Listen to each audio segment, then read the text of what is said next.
നിങ്ങളുടെ favourite shows ഇനി ഒരിക്കലും മിസ്സാവില്ല. ഇപ്പോൾ C5-ലൂടെ കാണും നിങ്ങളുടെ ഫേവറേറ്റ് ഷോ തികച്ചും സൗജന്യമായി. നല്ല മാർക്ക് വാങ്ങി ജയിച്ചതുകൊണ്ട് ടീച്ചർമാരെല്ലാം ഒരുപാട് അഭിനന്ദിച്ചു. ട്യൂഷൻ പോലും ഇല്ലാതെയാ ഞാൻ സ്കൂളിൽ ഫസ്റ്റ് ആയത് തന്നെ. ലച്ചുവിന് ആരാവണമെന്ന് ടീച്ചർമാർ ഓരോരുത്തരും ചോദിച്ചു. ഭാവിയില് എനിക്ക് എന്തു ആവാനുള്ള വഴി തുറന്നു കിടക്കെന്ന് പറഞ്ഞപ്പോ മനസ്സ് എന്തുമാത്രം സന്തോഷിച്ചെന്നറിയോ. എന്റെ വീട്ടിലേക്ക് ആ പ്രതീക്ഷകളുമായി ഞാൻ ചെന്ന് കയറിയത്.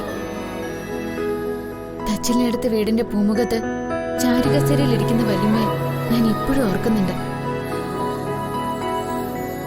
വൈകിയതിന് ആദ്യം ഒരു ശകാരമായിരുന്നു.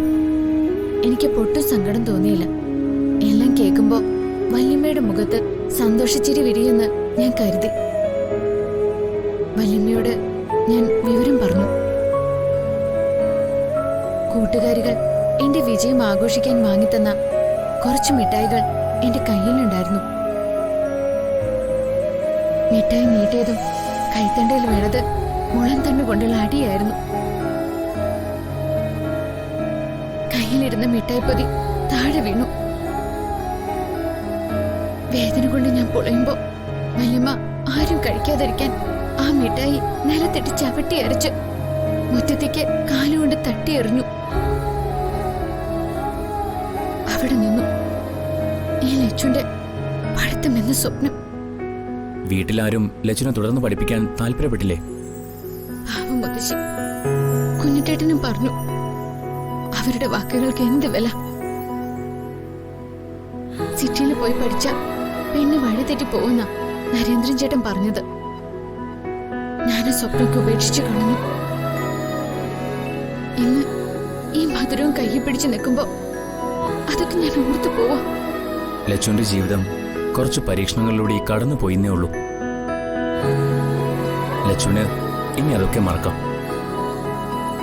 നോവുന്നൊരു ഭൂതകാലം ഉണ്ടെങ്കിൽ ലക്ഷ്യങ്ങളിലേക്കുള്ള യാത്രയിൽ എന്ത് തടസ്സങ്ങളുണ്ടായാലും അതിനെയൊക്കെ അതിജീവിക്കാനാവും. എവിടെ വെച്ചാണോ ലച്ചുവിന്റെ പഠിപ്പ് നിന്നുപോയത് അവിടെ നിന്നുള്ള തുടക്കമായി ഇതിനെ കണ്ടാൽ മതി. ലച്ചുവിന്റെ കൂടെ എന്നും ഞാനുണ്ടാവും. അതിന് ലച്ചു മറ്റൊരർത്ഥം കാണണ്ട. അതെനിക്കറിയാം.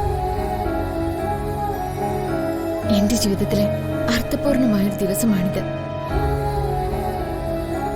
ഇന്നലെ വരെ എനിക്ക് മുന്നിലൊരു വഴിയില്ലായിരുന്നു. പലരുടെയും വഴികളിലൂടെ സഞ്ചരിക്കേണ്ടി വന്നവളാ ഞാൻ. ഇപ്പൊ നല്ലൊരു വഴി ദൈവം തന്നെ മുന്നിൽ തുറന്നു തന്നു.